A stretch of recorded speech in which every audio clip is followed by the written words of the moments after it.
Chapter है common size statements part number 3। हम लोग करने जा रहे हैं प्रवृत्ति विश्लेषण में सावधानियाँ, precautions in the trend analysis. सावधानियाँ क्या रखे जानी चाहिए। तो पहला पॉइंट हमारे को दिया गया, आधार वर्ष सामान्य वर्ष होना चाहिए, base year must be normal year. जब हम ट्रेंड एनालिसिस करते हैं तो उस टाइम पर क्या होता है, एक ईयर को हम बेस ईयर मान लेते हैं, फिर उसके साथ ही हम बाकी ईयर्स की तुलना करते हैं। जो बेस ईयर होगा वो सामान्य वर्ष होना चाहिए। कहने का मतलब ये है कि उस ईयर में नॉर्मल प्रॉफिट हुआ। ऐसा ना हो कि किसी साल हम कोई अचानक से कोई बहुत बड़ा लाभ हो गया और फिर उसकी तुलना हम हर साल उम्मीद कर रहे हैं कि वैसे ही हो, तो ऐसा नहीं होगा।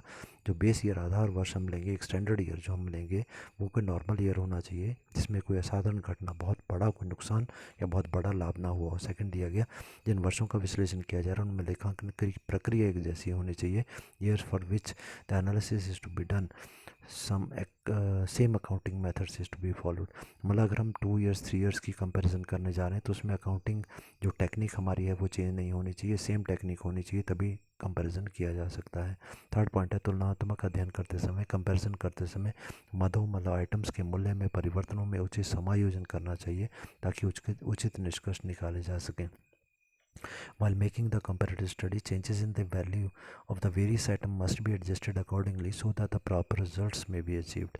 कहने का मतलब है कि पिछले हम 5 वर्षों के 10 वर्षों की आइटम्स को साथ साथ में रख रहे हैं, देन उनका कंपैरिजन कर रहे हैं। पर ये भी तो है कि 10 साल पहले किसी आइटम की वैल्यू कुछ और थी और आज उसकी वैल्यू जो है वो बढ़ गई है, तो उसमें जो चेंज हुआ है उसकी वैल्यू में वो भी सामने रखें, देन उसके प्रॉफिट को चेक करें, तब सही रिजल्ट हमारे को मिलेगा। फोर्थ पॉइंट है प्रवृत्ति अनुपात उन्हीं मदों के लिए ज्ञात करें जो आपस में संबंधित हों। अभी हमने डिस्कस किया, ये trend ratios must be calculated for only those items which have a mutual relationship. जैसे अभी हमने डिस्कस किया, सेल इंक्रीज होने पर प्रॉफिट इंक्रीज होगा, एक्सपेंसेस हमारे कम हो जाएंगे तो प्रॉफिट हमारा बढ़ जाता है।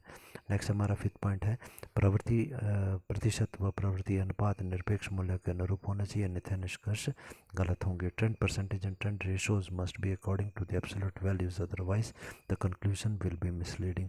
कहने का मतलब है कि हमने वैल्यूज़ लिखी, जैसे 1 लाख की जगह 2 लाख हो गई, ठीक है, तो परसेंटेज भी उसी रेशो में बढ़नी चाहिए और हमारी रेशो जो है अनुपात वो भी उसी रेशो में बढ़ना चाहिए। ऐसा नहीं है कि वैल्यू कम हो रही है और परसेंटेज हम ज़्यादा दिखा रहे हैं तो इसका मतलब हमारा रिजल्ट गलत है। एक एग्जांपल लेके रेशो का हम समझते हैं। इसमें दिया गया, calculate the trend percentage from the following data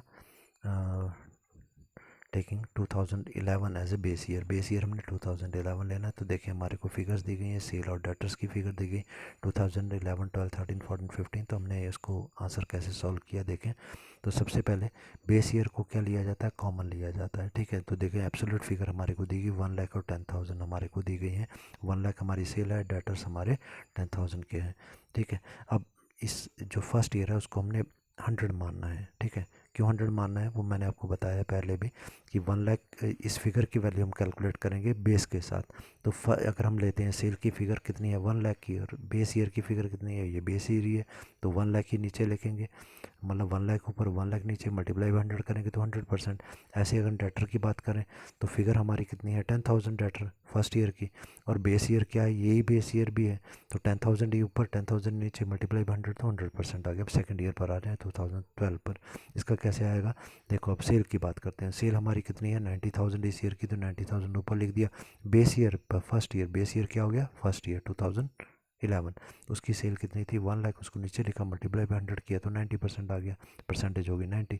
अब बात करते हैं 2012 की डेटर्स की। डेटर कितने हमारे पास 20,000 रुपीज़, 20,000 हमने ऊपर लिखा, पर डेटर का बेस ईयर में कितना था 10,000, तो 10,000 बेस ईयर मतलब फर्स्ट ईयर, हमने नीचे लिखा, मल्टीप्लाई 100 किया तो क्या आ गया 200 परसेंटेज हमने लिख दिया।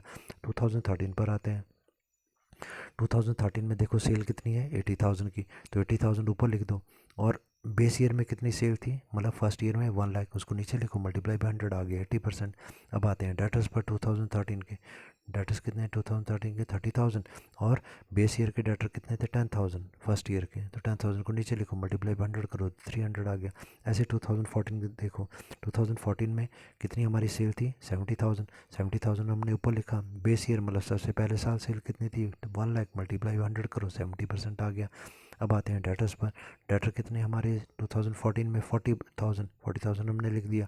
बेस ईयर फर्स्ट ईयर में डेटर कितने थे 10,000, उसको नीचे लिखो मल्टीप्लाई बाई 100, कितना आ गया 400। अब आते हैं लास्ट ईयर 2015 में सेल कितनी है 60,000, ऊपर लिखो 60,000। बेस ईयर मतलब फर्स्ट ईयर में सेल कितनी थी 1 लाख, उसको नीचे लिखो मल्टीप्लाई बाई 100 करके काटो, कितना आ गया 60, तो परसेंटेज आ गया 60। अब आते हैं डेटर्स लास्ट ईयर के डेटर कितने 50,000, लिखो 50,000 ऊपर। बेस ईयर मतलब फर्स्ट ईयर 2011 में डेटर कितने थे 10,000, उसको नीचे लिखो 100 से मल्टीप्लाई करो और काटो, कितना आ गया 500। तो इस तरीके से हमने इसकी परसेंटेज कैलकुलेट करते हैं ट्रेंड एनालिसिस में। अब देखो इंटरप्रिटेशन इसका मतलब क्या हुआ, बोलता है the decreasing trend of the sale and increasing trend of the debtors. यदि हम देखें सेल और हमारी डेटर्स को, तो देखो सेल क्या हो रहा है, फर्स्ट ईयर में 1 लाख है, फिर 90,000 रहेगी, फिर 80,000 रहेगी, फिर 70,000 रहेगी, फिर 60,000, सेल लगातार कम हो रही है ना। दूसरी बात अब डेटर देखो, डेटर फर्स्ट ईयर में 10,000, फिर 20,000 बढ़ गए, फिर 30,000 हो गए, फिर 40 हो गए, फिर 50 हो गए।